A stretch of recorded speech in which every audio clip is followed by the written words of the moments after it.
ओम सूर्याय नमः। नमस्कार दोस्तों, आज हम रविवार के दिन सुनेंगे सूर्य देव की संपूर्ण व्रत कथा। अगर आपको कथा अच्छी लगे तो वीडियो को लाइक, सब्सक्राइब और शेयर जरूर कीजिएगा। एक बार प्रेम से बोलिए सूर्य देव भगवान की जय। प्राचीन काल में एक बुढ़िया रहती थी। वह नियमित रूप से रविवार का व्रत करती। रविवार के दिन सूर्य उदय से पहले उठकर बुढ़िया स्नान आदि से निवृत्त होकर आंगन को गोबर से लीपकर स्वच्छ करती। उसके बाद सूर्य भगवान की पूजा करते हुए रविवार का व्रत कथा सुनकर सूर्य भगवान का भोग लगाकर दिन में एक समय भोजन करती। सूर्य भगवान की अनुकंपा से बुढ़िया को किसी भी प्रकार की चिंता व कष्ट नहीं था। धीरे धीरे उसका घर धन्य धान से भर गया। उस बुढ़िया को सुखी होते देख उसकी पड़ोसन उससे बुरी तरह जलने लगी। बुढ़िया ने कोई गाय नहीं पाल रखी थी, अतः वह अपनी पड़ोसन के आंगन में बंधी गाय का गोबर लाती थी। पड़ोसन ने कुछ सोचकर अपनी गाय को घर के भीतर बांध दिया। रविवार को गोबर ना मिलने से बुढ़िया अपना आंगन नहीं लीप सकी। आंगन नहीं लीप सकने के कारण उस बुढ़िया ने सूर्य भगवान को भोग नहीं लगाया और उस दिन स्वयं भी भोजन नहीं किया। सूर्यास्त होने पर बुढ़िया भूखी प्यासी हो सो गई। रात्रि में सूर्य भगवान ने उसे स्वप्न में दर्शन दिए और व्रत ना करने तथा उन्हें भोग ना लगाने का कारण पूछा। बुढ़िया ने बहुत ही करुणा स्वर में पड़ोसन के द्वारा घर के अंदर गाय बांधने और गोबर ना मिल पाने की बात कही। सूर्य भगवान ने अपनी अनन्य भक्त बुढ़िया की परेशानी का कारण जानकर उसके सब दुख दूर करते हुए कहा, हे माता, तुम प्रत्येक रविवार को मेरी पूजा और व्रत करती हो। मैं तुमसे अति प्रसन्न हूँ और तुम्हें ऐसी गाय प्रदान करता हूँ जो तुम्हारे घर आंगन को धन्य धान से भर देगी। तुम्हारी सभी मनोकामनाएं पूर्ण होगी। रविवार का व्रत करने वालों की मैं सभी इच्छाएं पूरी करता हूँ। मेरा व्रत करने व कथा सुनने से बाज स्त्रियों को पुत्र की प्राप्ति होती है। स्वप्न में उस बुढ़िया को ऐसा वरदान देकर सूर्य भगवान अंतर्ध्यान हो गए। प्रातःकाल सूर्य उदय से पूर्व उस बुढ़िया की आंख खुली तो वह अपने घर के आंगन में सुंदर गाय और बछड़ी को देखकर हैरान हो गई। गाय को आंगन में बांधकर उसने जल्दी से उसे चारा खिलाया। पड़ोसन ने उस बुढ़िया के आंगन में बंधी सुंदर गाय और बछड़ी को देखा तो वह उससे और अधिक जलने लगी।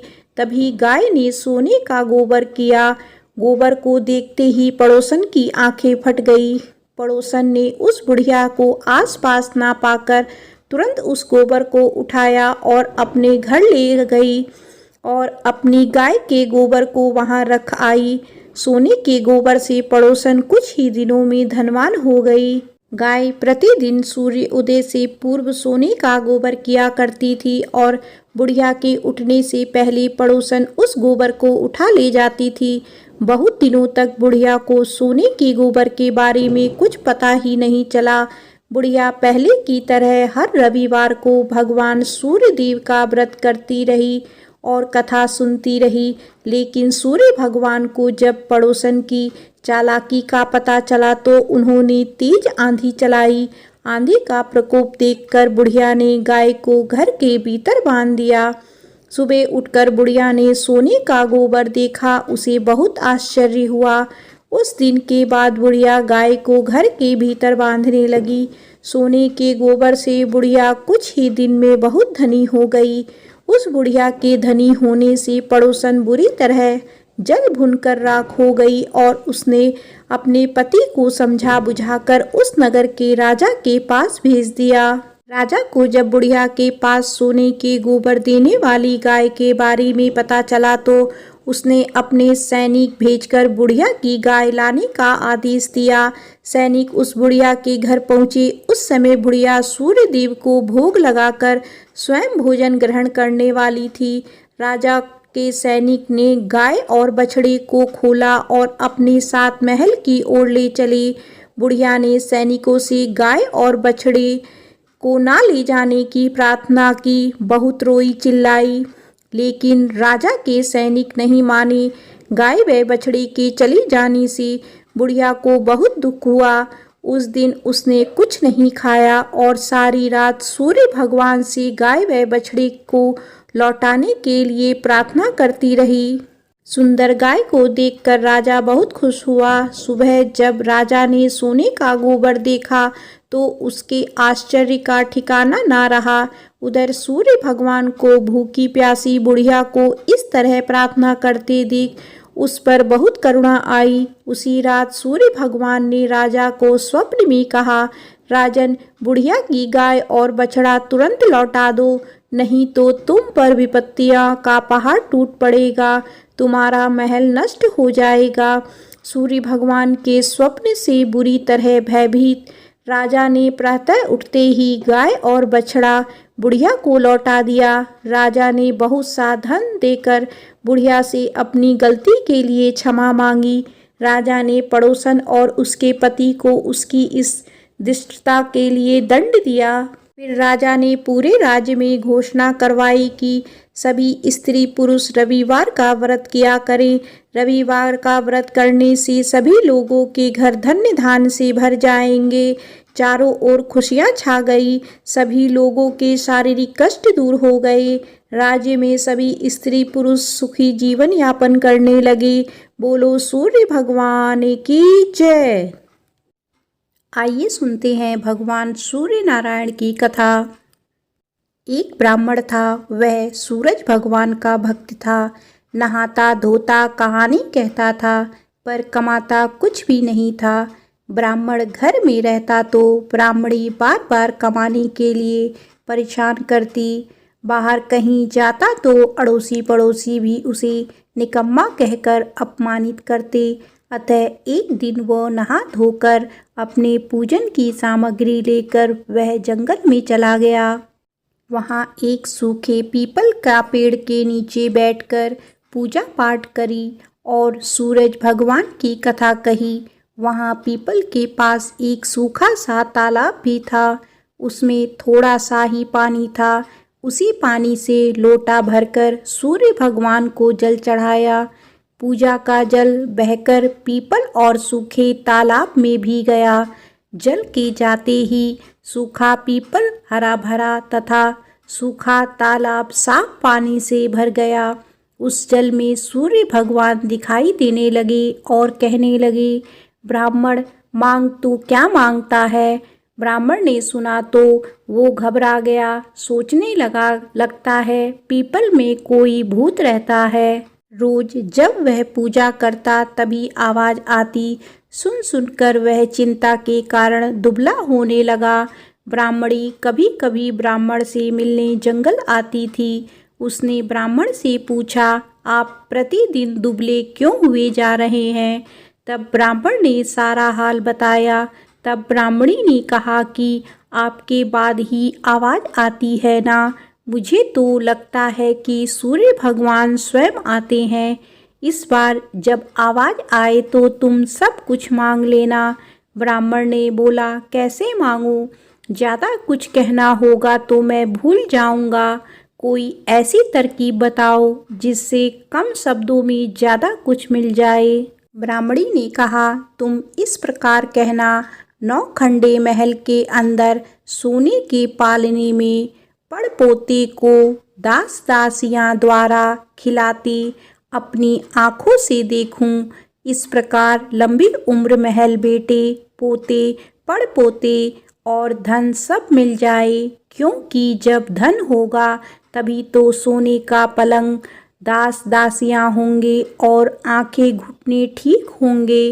तभी तो पड़पोते को सोने के पालने में झूला झूला सकेंगे और देख सकेंगे।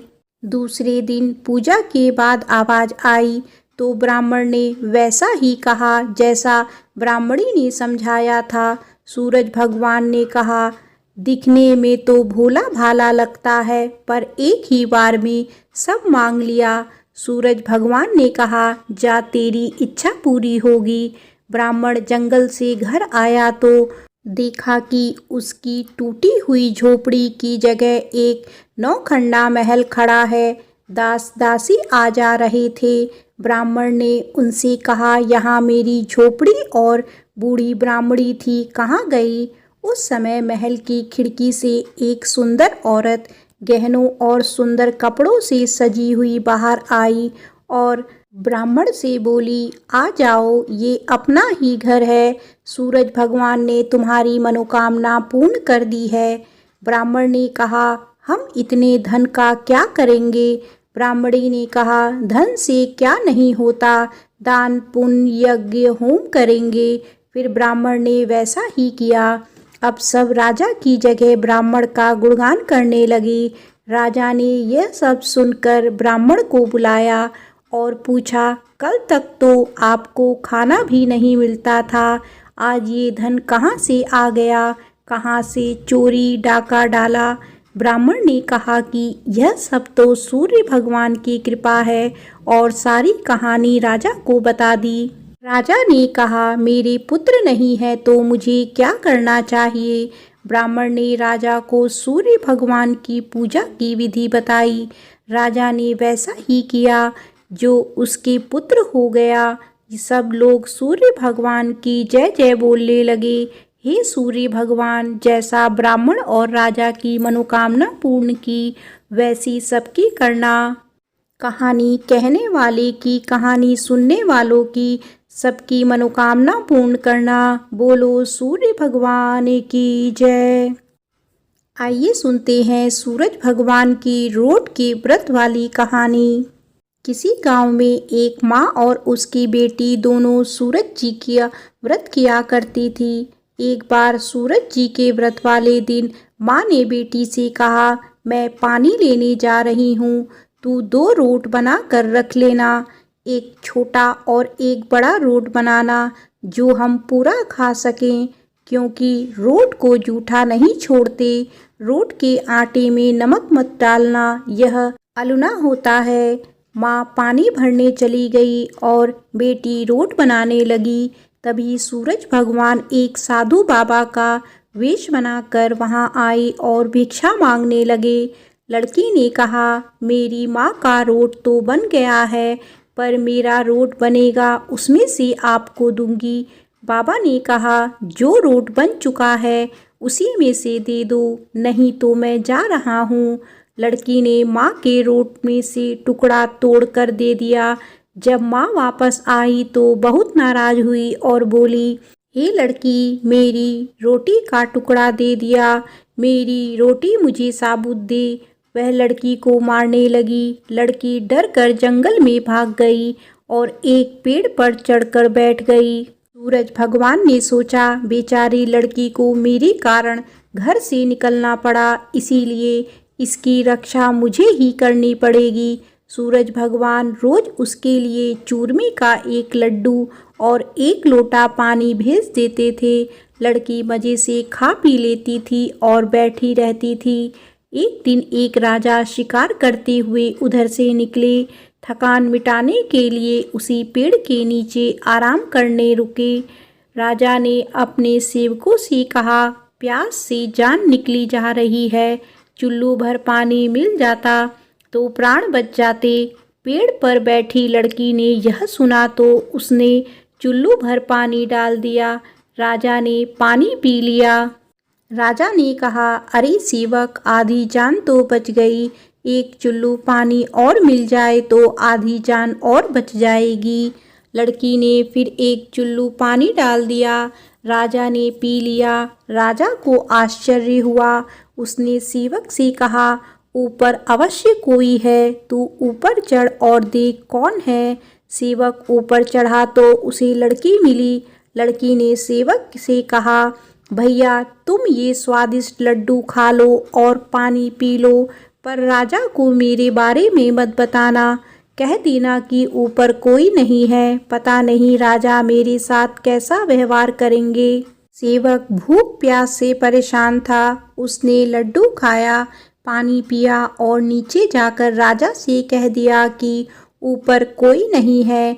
राजा ने सेवक से कहा, तू ऊपर गया तब तो थका हुआ था और आया तो तरोताजा दिख रहा है, नहाया और खाया हुआ मनुष्य छिपता नहीं है। मुझे शक हो रहा है, मैं खुद ऊपर जाकर देखता हूँ। राजा पेड़ पर चढ़ा, वहाँ सुंदर सी ब्राह्मण कन्या को पाया। राजा ने कहा, डरो नहीं, तुम बहुत सुंदर हो, मेरे साथ चलो, मैं तुमसे विवाह करना चाहता हूँ। लड़की राजा के साथ चली गई। राजा ने उसके साथ विवाह कर लिया। साल भर में ही उसने एक सुंदर बालक को जन्म दिया। उसकी अन्य रानियां उसकी देवरानी, जेठानी और उसके पुत्र की सुंदरता से जलने लगी थी। सूरज भगवान का व्रत आया। लड़की रानी ने व्रत के लिए रोट बनाया।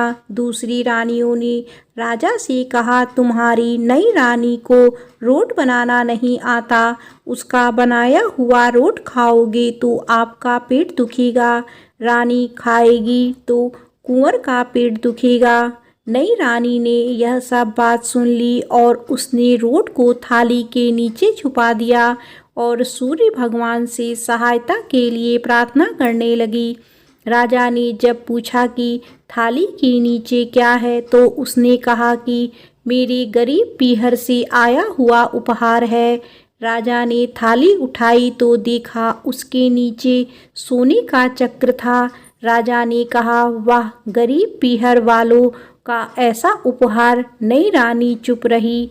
एक दिन रानी खिड़की में खड़ी थी, तभी उसे अपनी माँ दिखाई थी, जो दरिद्र अवस्था में छाजले बेच रही थी। उसने सोचा, माँ को यहाँ बुला लें तो यहाँ आराम से रह लेगी। इतने नौकर चाकरों में वह भी कुछ काम कर लेगी और किसी को पता भी नहीं चलेगा। उसने माँ को बुलाया।